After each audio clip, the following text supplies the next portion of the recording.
રાજ્યમાં કહેવાતી દારૂબંધીના પોકળ દાવાઓ વચ્ચે પાછલા એક વર્ષમાં કેટલો દારૂ પકડાયો છે એ અંગે વિધાનસભા ગૃહની સંકલિત માહિતીના ખૂબ જ ચોંકાવનારા આંકડા સામે આવ્યા છે.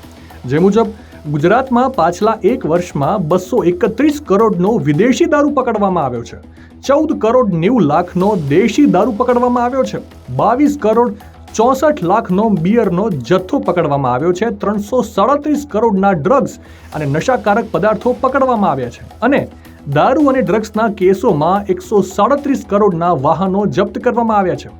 આ તમામ આંકડા વિધાનસભા ગૃહની સંકલિત માહિતીમાં જાહેર કરવામાં આવ્યા છે.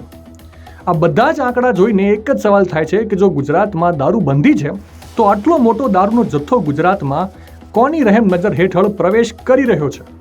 દારૂબંધીના પોકળ દાવાઓ વચ્ચે સામે આવેલા આ આંકડા અંગે તમારો શું અભિપ્રાય છે? કોમેન્ટ કરીને જરૂરથી જણાવજો.